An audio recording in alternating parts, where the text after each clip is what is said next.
Nós vamos continuar a mensagem que nós falamos aí há 2 domingos atrás, que fala sobre nós deixarmos a superficialidade de lado e assumirmos a autenticidade cristã, aquilo que Deus nos chamou. E eu quero só recapitular rapidamente com vocês aqui aquilo que nós falamos, que na realidade aquilo que nós falamos só foi introdução, né? Ficaria uma mensagem muito extensa. Foi só a introdução, mas nós começamos com uma enquete, não sei se vocês se lembram da enquete, né? Uma enquete que detectou para nós que a área que nós temos mais dificuldade das nossas vidas de entregarmos o controle a Deus, isso foi diagnosticado no culto da manhã e no culto da noite. Ambos com 50% do público presente e do público online, foi que a área que nós temos mais dificuldades é a área das nossas disciplinas espirituais, né? Então é uma área que nós temos dificuldade de nos tornar um hábito devocional. E detalhe que a semana passada a pastora Ademar de Campos falou sobre isso aqui, Fabiana falou também à noite, e isso é algo que nós precisamos colocar os nossos olhos, Senhor. Irmãos, na nossa disciplina com o Senhor. Amém?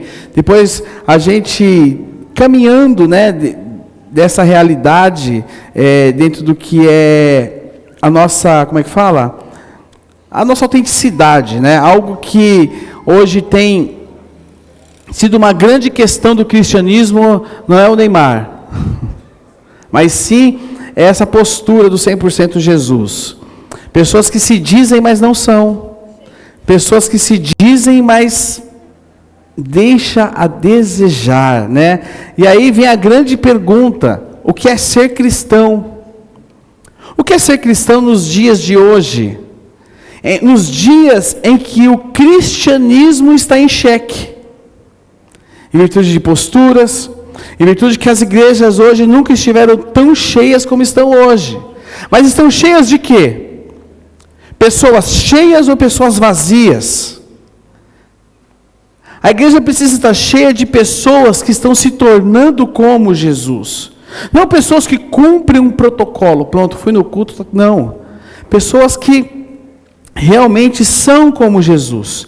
E aí a questão é o que significa ser cristão, e nós falamos um pouquinho o que não é ser um cristão. Então não é ser um cristão acreditar em Jesus. Não é, eu sou cristão porque eu levantei a mão no culto. Não é isso também. Eu sou cristão porque eu frequento uma igreja. Também não.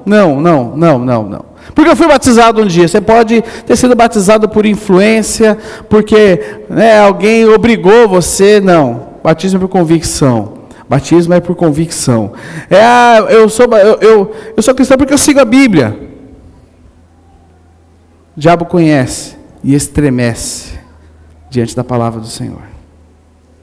Não. Isso não significa ser cristão. Ser cristão é ser um discípulo de Jesus. Ser um discípulo de Jesus. Lá em Atos 11:26 diz que em Antioquia, presta atenção, que em Antioquia os discípulos foram pela primeira vez chamados cristãos. E no Novo Testamento você vai ver essa palavra cristão 2 ou 3 vezes só.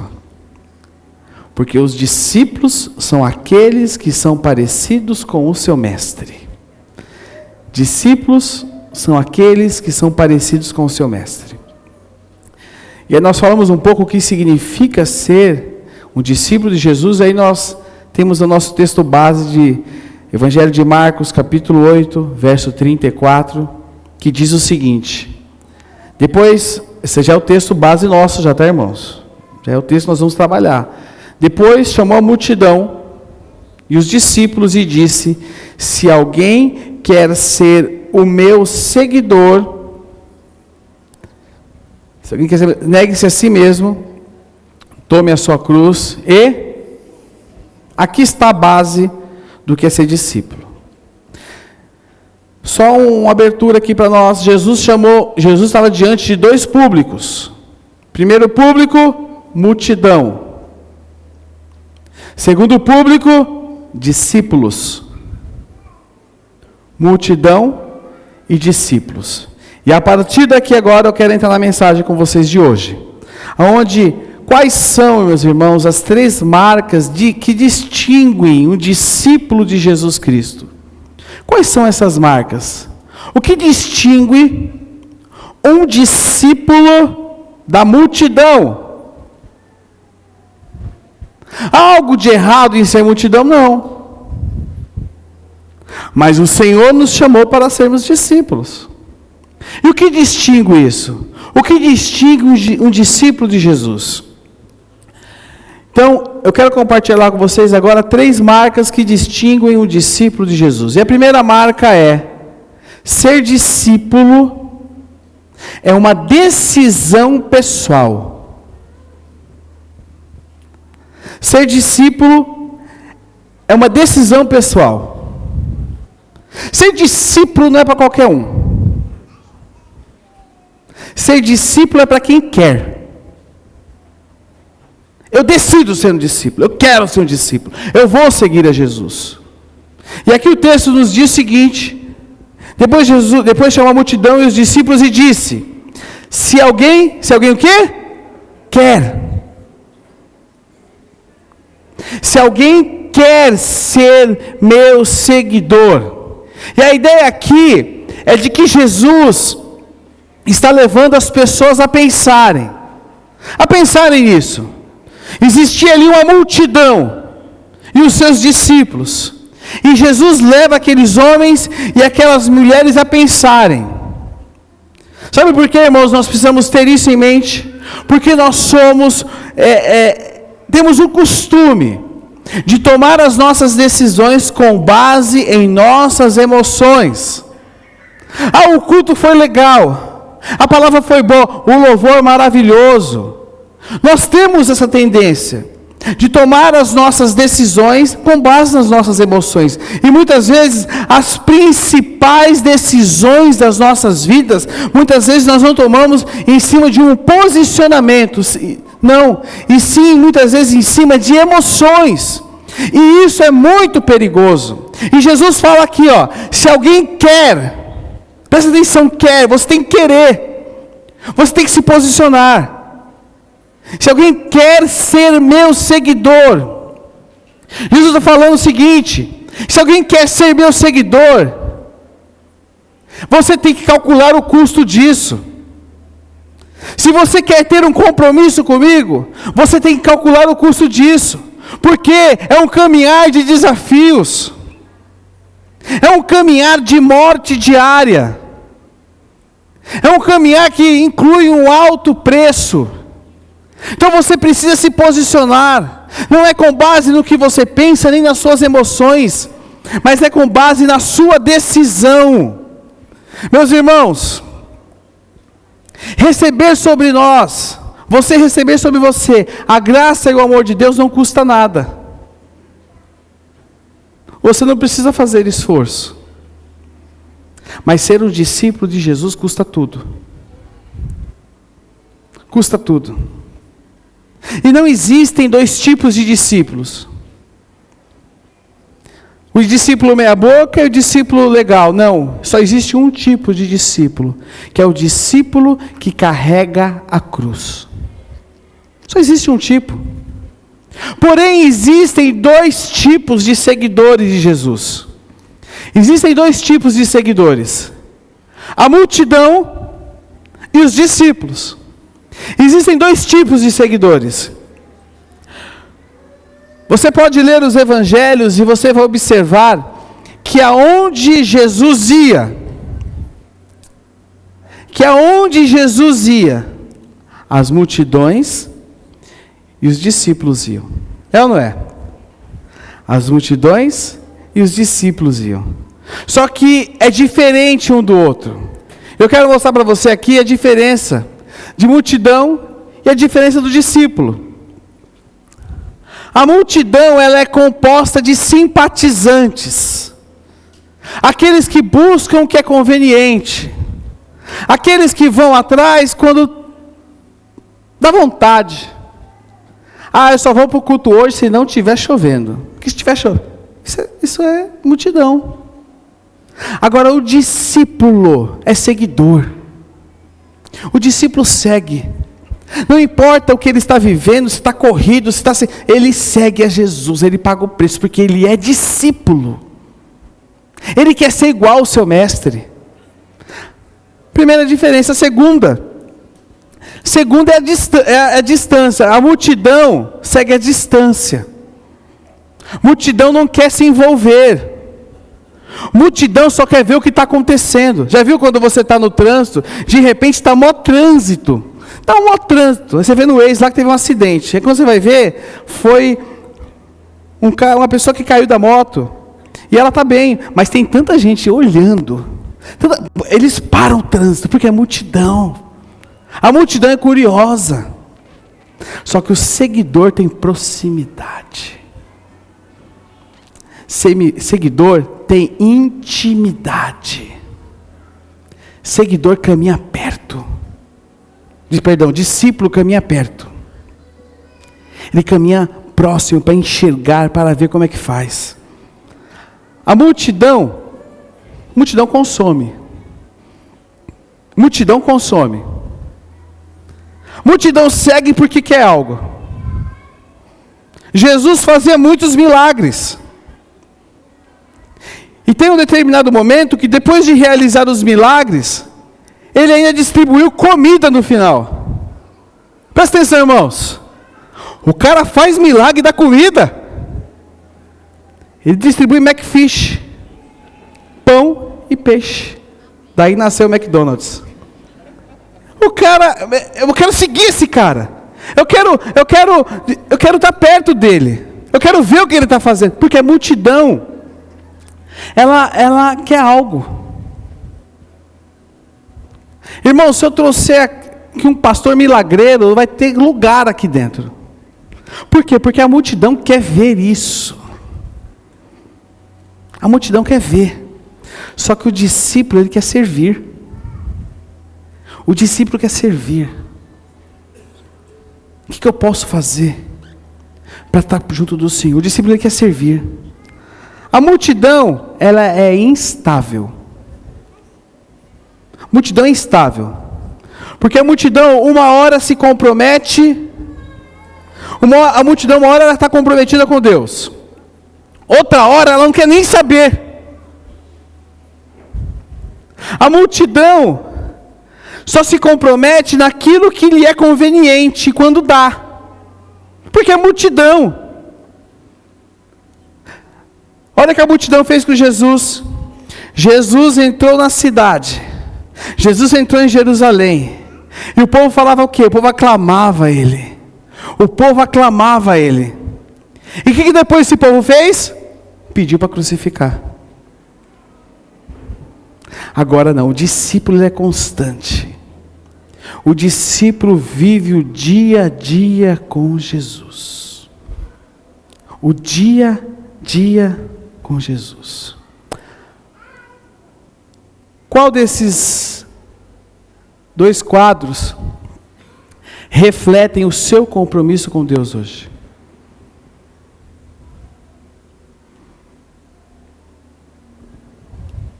Qual desses dois quadros refletem o seu compromisso com Deus hoje?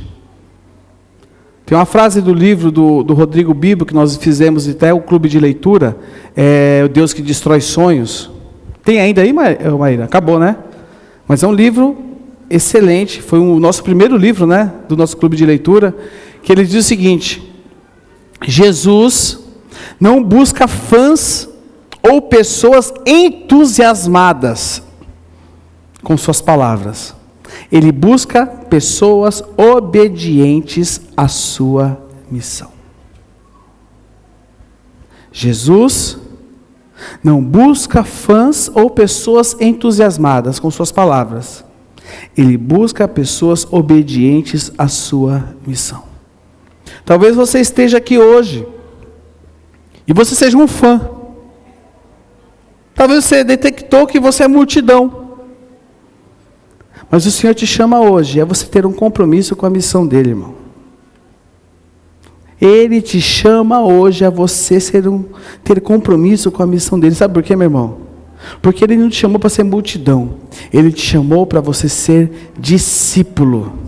Não, eu gosto de Jesus, não. Ele te chamou para você uma pessoa ser comprometida com Ele, uma pessoa que entregou a vida a Ele e que é comprometida com o Senhor da sua vida. Se alguém quer ser o meu seguidor, isso tem um custo. E qual é o custo disso? Olha lá. Segundo lugar, ser discípulo requer uma renúncia radical. Negue a si mesmo. Tome a sua cruz. Para nós entendermos o peso e o custo do que Jesus está falando aqui, nós precisamos entender a cultura da época. Porque a gente lê isso hoje, a gente pensa um monte de coisa. Negar-me a si mesmo, tomar minha cruz. Minha cruz é meu esposo. Minha cruz é meu chefe. Minha cruz é minhas dívidas. Não. Nós vamos entender qual é o contexto disso aqui. A cruz hoje, em nossa cultura, é um símbolo bonitinho. Alguns aqui podem ter uma correntinha com uma cruz pendurada. Alguns tatuado. A cruz é uma figura bonitinha. A cruz é um símbolo de salvação. Nós vivemos num mundo que é cristianizado, irmãos, onde em torno de 90% da população mundial acredita em Jesus. Sabe que Ele existiu. Alguns o têm como um profeta, nós temos como nosso Salvador. Mas sabe que Ele existe, que Ele existiu. Jesus está na moda, irmãos. Jesus está na moda. É legal dizer que você vai na igreja. Eu vou na CG Itaquera. Mas existe algo muito profundo. Naquela época, a cruz era totalmente diferente. Porque a cruz era um símbolo de condenação. A cruz era um símbolo de vergonha. A cruz, ela estava reservada, sabe a quem? Aos criminosos. Os criminosos carregavam a cruz pela cidade até onde eles iam ser crucificados. Era algo vergonhoso. O povo tinha medo. A cruz era símbolo de algo bárbaro. O povo tinha medo. Era um objeto que os romanos usavam para assustar as pessoas e manter as pessoas nas rédeas, as pessoas na linha. As pessoas tinham medo. E Jesus chega diante da multidão e dos discípulos e fala assim: negue-se a si mesmo, tome a sua cruz. Opa! O povo ficou espantado. Porque Jesus está chamando aqueles homens a uma renúncia. A cruz é uma renúncia pessoal, radical e diária nas nossas vidas. A cruz não é o meu cônjuge é difícil, meu chefe é insuportável. Meus irmãos, a cruz sou eu e você. A cruz tem que estar presente nas nossas vidas. Dietrich Bonhoeffer diz o seguinte: quando Cristo chama uma pessoa, Ele a chama para vir e morrer. Ou seja, presta atenção nisso. Jesus não chamou você para ficar te mimando. Para ficar mimando você. Dizendo que você é incrível. Dizendo que você é o centro do coração. Não, Ele não chamou para isso não. Jesus nos chamou para nós morrermos e sermos seus discípulos.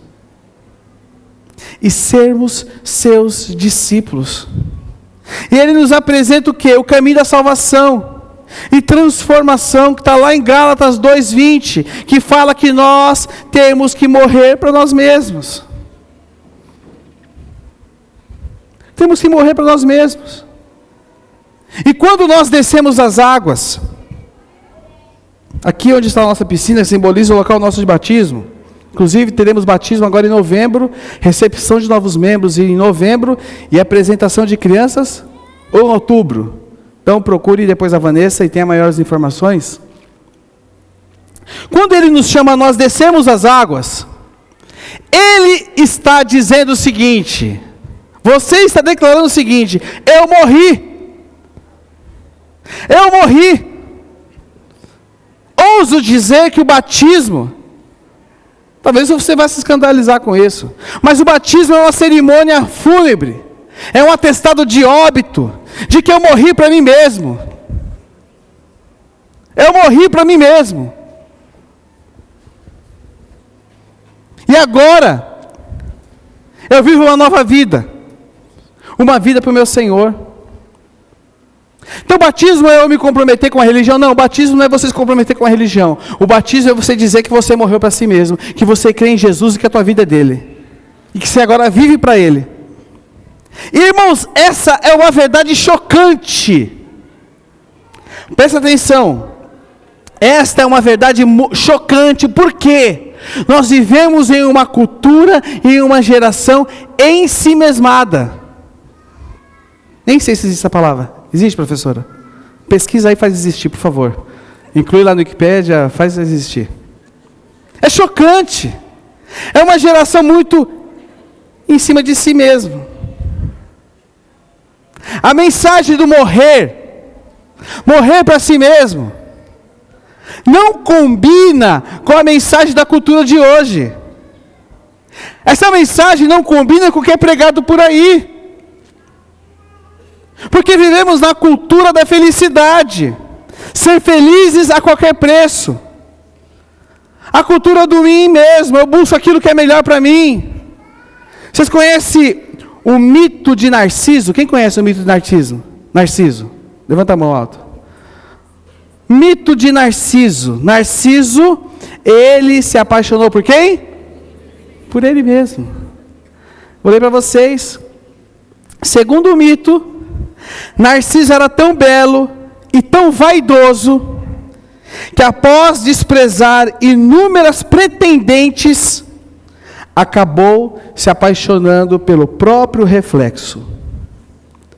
Morreu de fome e sede à beira da fonte de água, onde viu sua imagem refletida. Sabe, meus irmãos, a lição que eu tiro dessa síndrome, que é algo totalmente destrutivo. Mas se existe um mito que é real nos dias de hoje, é o mito de Narciso contemporâneo. Nós vivemos isso hoje. E o que é o mito do Narciso contemporâneo? Contemporâneo é o eu. É tudo sobre nós. No Instagram, no Facebook, é a minha viagem, é o meu corpo, é o meu músculo, é eu na academia, é eu de frente para o espelho. Até vou pedir para colocar no espelho, se puder gravar lá, colocar um adesivo, você ajeita que era, porque a gente divulga a igreja através de vocês. É eu. Eu sou mais eu. Foto da plástica, fotos perfeitas, que muitas vezes não resumem aquilo que você está vivendo. Fotos de como eu sou bom. Você sabe por que o Instagram foi criado? Vou falar para vocês. O Instagram foi criado em 2010 e o aplicativo era usado para compartilhar momentos e histórias. Só que ele virou uma ferramenta do narcisismo contemporâneo. E sabe, olha só isso aqui que eu vou ler para vocês agora. Esse cara aqui, japonês, criador do pau de selfie. Quem aqui já viu um pau de selfie? Já usou? Foi criado em 1980. Deixa eu ler para vocês. Olha só por que o pau de selfie foi criado. No entanto, o objeto já é considerado tão sem propósito, olha só, quando ele foi criado, que configurou no livro das 101 invenções japonesas quase inúteis. Junto sabe com o quê? Chinelo e esfregão para gato. Olha só. E a roupa impermeável para tomar banho. Para quê? Para que você vai tomar banho com uma roupa impermeável? Para que gastar água, né? Energia? Então o pau de selfie, quando ele foi criado, ele ficou entre as 101 invenções mais inúteis lá do Japão. O primeiro pau de selfie foi criado nos anos de 1980 pelo japonês Hiroshi Ueda, que é Hiroshi Ueda, esse japonês. Na época, ele trabalhava como engenheiro na fabricante de câmeras Minolta. E tinha a fotografia como hobby. Sempre ia para o exterior, aqui ele dizendo, sempre ia para o exterior, levava a minha máquina e tirava um monte de fotos. Quando estava na Europa, o Ueda se deparou com um dilema. Queria muito tirar fotos de si e de sua mulher, mas não confiava em dar o equipamento para qualquer pessoa que passasse na rua. Então, no Museu do Louvre, em Paris, pedi para uma criança nos fotografar. Quando me afastei, a criança saiu correndo com a máquina dele. Viu? Na França. Relembrando ele, era um problema comum que precisava ser solucionado. E o Ueda tinha o perfil certo para a tarefa. Ele criou um extensor, uma vara que podia ser alongada, na qual podia ser acoplada uma câmera nova e menor dos que existia até então. Ele acrescentou um espelho na frente da câmera para que o fotógrafo pudesse ver o que estava clicando. O objetivo era não depender de ninguém para tirar uma foto. Poderia clicar a mim mesmo quando e onde eu quisesse, afirma Ueda. Só que, na época, foi um objeto sem utilidade, considerado uma das 101 invenções mais inúteis da humanidade e do Japão. Só que quando que vingou isso aqui?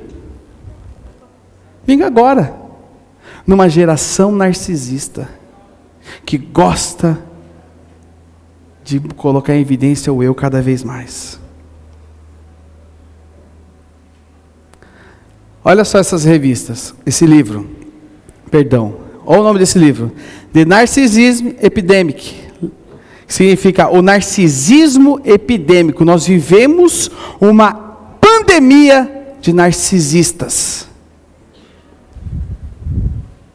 Revista New York Times, com essa matéria, To Me Decades, a década do eu. Revista Time, The Me Generation, a geração do eu. Revista Época de 2016, Eu Me Acho. Isso é um pouco do que eu peguei, tem mais, tá? Tem mais coisas. É uma geração, irmãos, com foco em si, na sua realização pessoal. Uma geração que não está disposta a morrer e abrir mão do seu conforto, abrir mão de muitas coisas para seguir o Senhor. Essa ditadura do eu, ela tem chegado a níveis tão ridículos. Presta atenção, ridículo. Que olha essa matéria, talvez você consegue ler aí, ó. Essa matéria de 2019 do Estado de São Paulo. Mulher se casa com ela mesma em Minas Gerais e atrai seguidores da sologamia. Irmãos, o homem tem banalizado as coisas importantes da vida. O homem tem banalizado as coisas que são importantes para Deus. Olha lá, a mulher se casa com ela mesma. E ela está com o espelhinho ali olhando para ela mesma. Esse é o primeiro autocasamento do Brasil. O objetivo é exaltar a autoestima e o amor próprio. Essa é a geração que nós vivemos. Só que Jesus diz: negue a si mesmo. Tome a cruz. Essa mensagem é uma contracultura. Essa mensagem é a mensagem que eu creio, irmãos. É a mensagem que eu creio. É a mensagem que eu persigo. É o que eu leio no meu dia a dia. A Fabiana estava falando com a Fabiana ontem. Quando Deus traz algo no meu coração, eu não consigo sair daquilo, isso aqui está explodindo dentro de mim. Para mim ser discípulo, eu preciso morrer para mim mesmo. E assumir para mim aquilo que é valor para o meu Senhor. Enquanto o mundo segue na direção, eu quero, do que eu desejo, a minha felicidade. Jesus te chama a você viver na contracultura. 2 Coríntios 5,15. Não vivam mais para si mesmos, mas para Cristo que morreu e ressuscitou por eles. É nisso que eu quero viver. É nisso que eu quero viver. Esse é o meu e o seu chamado. E qual a diferença da cultura selfie e da cultura do discípulo? A cultura selfie chama a gente para viver no reino do ego, do que eu quero, do meu jeito. Só que o discípulo é chamado para viver no reino de Deus. O que ele disse, como ele quer, é como o meu Senhor quer. A cultura selfie, ela é baseada na afirmação do eu. Afirmação do eu. Só que a cultura do discípulo é baseada o quê? Na negação do eu. Conversava com a Fabiana esses dias, a gente falava de uma situação e eu falava assim para ele: alguém vai ter que morrer nessa situação. Porque se não tem um que morra numa situação, não existe perdão. Alguém tem que morrer para ser perdão liberado. Talvez você precise morrer no seu casamento hoje, viu? Talvez para o seu casamento ser restaurado, você precise morrer. Você está tão cheio de razão, que o maior problema que nós temos é a razão, irmãos. Porque a gente se apoia nela. A gente se lambuza na razão, como se fosse... Deixa a razão de lado. E valorize o seu casamento. E valorize sua família. A cultura selfie é busque a sua felicidade. A ditadura, a bendita ditadura da felicidade. Mas a cultura do discípulo diz que eu tenho que tomar a minha cruz. Que eu não tenho, eu só quero ser feliz. Não. Eu quero estar ciente da vontade do meu Senhor. A cultura selfie fala do amor próprio. Você tem que se amar mais, você tem que se cuidar mais, você precisa se valorizar. Você precisa se valorizar mais. Eu não assisti, mas o filme da Barbie, que está aí, é um exemplo disso. Quem assistiu o filme da Barbie, levanta a mão. Ah, vocês estão de brincadeira comigo. Eu sei que não é assim. Amor próprio. Você tem que se amar mais. Você pode. Tanto que é um fenômeno. O filme é um fenômeno. 2 filmes estrearam no mesmo dia. Oppenheimer e Barbie. Os 2 tiveram grande bilheteria. Mas o que me chama a atenção é um filme com uma história baseada em fatos verídicos, que tem a ver com a história da humanidade, se deixar de lado por um filme que exalta o amor próprio e o valor. Não vou entrar nesse assunto agora, senão, né? Tem muita gente me assistindo e aí os cortes começam. Só que o discípulo é chamado ao amor sacrificial. Amor voltado para o próximo. Amor voltado para o próximo, amar o próximo. Amar o seu irmão. Cultura selfie fala da autoestima. Cultura do discípulo fala do outro estima.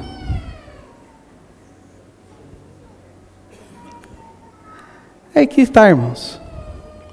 Aqui que está. E sabe o que tem acontecido? Uma coisa que tem sido muito venenosa. A cultura selfie, essa cultura selfie que eu me refiro aqui, tá? Ela tem se misturado no meio do evangelho. Ela tem se misturado. E é gostosinho ouvir isso aqui, irmãos. É gostoso. Mas nós precisamos ter discernimento. E tomarmos uma decisão hoje. Se eu quero ser um crente da cultura selfie, ou se eu quero ser um discípulo de Jesus. O que você quer?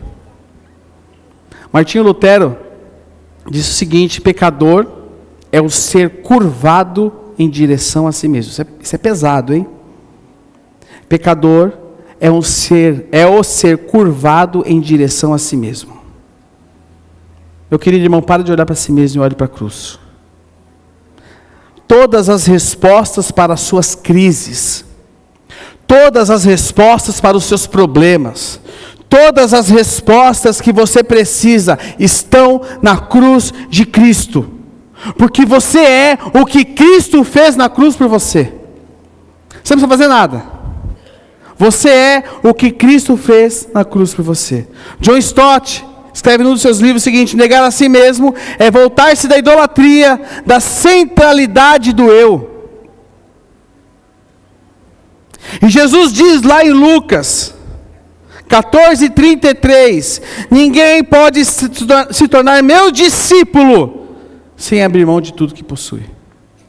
É abrir mão. É abrir mão. C.S. Lewis diz, da mesma forma, não coloquei aqui, mas eu vou ler para vocês. Fabiana fez errado. Tem que ter culpado, né, irmãos? Nunca sou eu. Aí eu, indo contra a palavra, né? Tá bom, eu vou morrer. A culpa é minha. A culpa é minha. Se você está à procura de uma religião que o deixe... Isso aqui, eu usei isso aqui numa das pregações minhas e resgatei essa frase, por isso que não está aí. Se você está à procura de uma religião que o deixe confortável, definitivamente eu não lhe aconselharia o cristianismo. E eu faço dele a minha palavra, a palavra dele. Se você quer uma religião que lhe deixe confortável, eu não lhe recomendo o cristianismo, porque o cristianismo é um chamado diário para a morte de si mesmo. Terceiro lugar. Agora está aqui, ó, olha só, a bendita. Eu pulei até um versículo aqui, ó, mas tá bom. Terceiro lugar, ser discípulo requer uma obediência total. Siga-me. É o finalzinho de Marcos 8:34. Siga-me. Acaba dizendo siga-me. Seguir, o que é seguir Jesus? O que é seguir Jesus? A grande pergunta, o que é seguir a Jesus? Seguir Jesus, marque aí. Seguir Jesus é viver como Ele viveu. Seguir Jesus é o que Jesus falar para eu fazer, eu vou fazer. Isso é seguir Jesus. Dallas Willard escreve o seguinte: discípulo é alguém que confiou a sua vida inteira a Jesus e tudo o que fazia parte dela. É alguém que está aprendendo a ser como Ele. Nós somos acostumados a dizer da boca para fora: eu confio tudo a Jesus. Agora, a minha pergunta para você: será que você confia mesmo tudo a Jesus? Será que Jesus é de fato tudo para você? Porque a multidão fala empolgada, emocionada, mas o discípulo confia. O discípulo confia. João escreve lá no Evangelho de João, capítulo 14, verso 21, aqueles que aceitam meus mandamentos e lhes obedecem, são os que me amam. Você ama Jesus?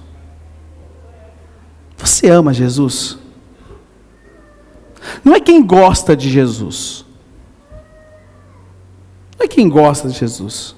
Mas não é também quem compartilha versículo. Mas é quem recebe a minha mensagem, recebe a minha mensagem completa e obedece ela. Torna ela como, isso é minha vida. Isso é minha vida. É aquele cara que deixa o ego de lado e fala, a partir de agora eu vou seguir o que Jesus falou.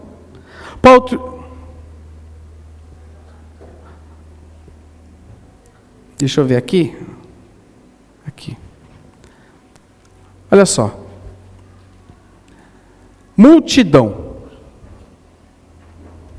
Quem está no centro do coração da multidão? Quem? Eu.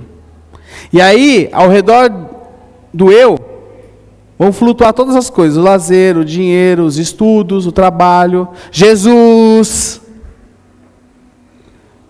o sexo, a família, tudo vai flutuar em torno do eu. Isso aqui é multidão.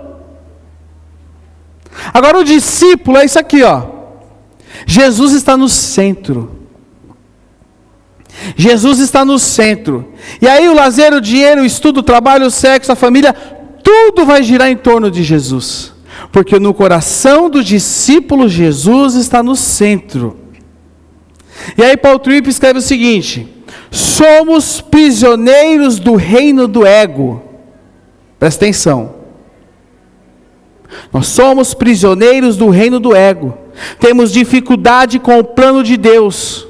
Por quê? Para ser sincero, não queremos o que Deus quer. Queremos o que nós queremos. E queremos que Deus faça o que nós queremos. É verdade ou não é? É verdade ou não é? E aí ele continua. Mas o plano não é esse. Veja bem. Deus não nos deu a sua graça para que o nosso reino funcione. Ele nos deu a sua graça para convidar-nos a fazer parte de um reino muito, muito, muito, muito, muito melhor. Essa mensagem ela é dura, irmãos. Mas é para fazer você entender que o reino de Deus é muito melhor. Que a morte diária é muito melhor. Tem pessoas que buscam a felicidade a qualquer custo. Mas sabe o que atrapalha a felicidade? É a busca da felicidade. O que atrapalha você ser feliz é que você fica buscando ser feliz. Quanto que nós temos a única fonte de felicidade chamada Jesus Cristo. A gente deixa ele de lado. Porque, voltando aqui, eu vou buscar tudo aquilo. Só que eu não ponho ele no centro.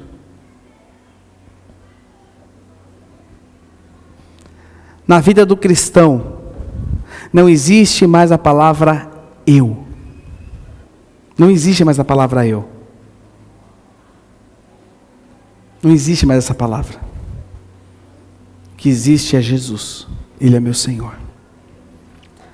Para nós, o pessoal da banda pode subir. Em cima disso aqui que nós ouvimos nesses 2 domingos, para nós refletirmos e trazermos prática nas nossas vidas sobre isso.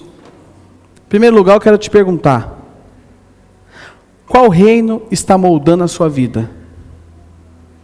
Qual reino está moldando a sua vida? O reino do ego ou o reino de Deus? Qual reino, meu querido, meu irmão e minha irmã, está moldando a sua vida? O reino do ego ou o reino de Deus? Segundo lugar, você é um discípulo verdadeiro de Jesus? Pense nisso. Isso aqui não é para trazer acusação sobre você não, tá? Para trazer confronto e mudança. Você é um discípulo verdadeiro de Jesus? Ou é apenas parte da multidão? E aí? Terceiro lugar. Nós falamos aquele dia, eu quero reforçar aqui. Existe alguma área em sua vida que você precisa entregar urgentemente o controle a Deus? Urgentemente. Sabe, meus irmãos, todos nós, presta atenção que eu vou falar para vocês. Todos nós estamos no processo de entregarmos áreas das nossas vidas para Deus. Todos nós. Eu estou nesse processo. O Edivaldo está nesse processo, a Fabiana está nesse processo, nossos supervisores estão nesse processo, os músicos estão nesse processo. Estão ou não estão? O Juninho está pensando ainda, que é tanta área, né? Você está no processo também, André? O cara que ministrou louvor está no processo de entregar áreas da vida dele a Deus. Todos nós estamos nesse processo. Todos nós estamos vivendo isso. O que precisa é nós nos posicionarmos como discípulos e entendermos isso. Queria convidar que você se colocasse de pé no seu lugar.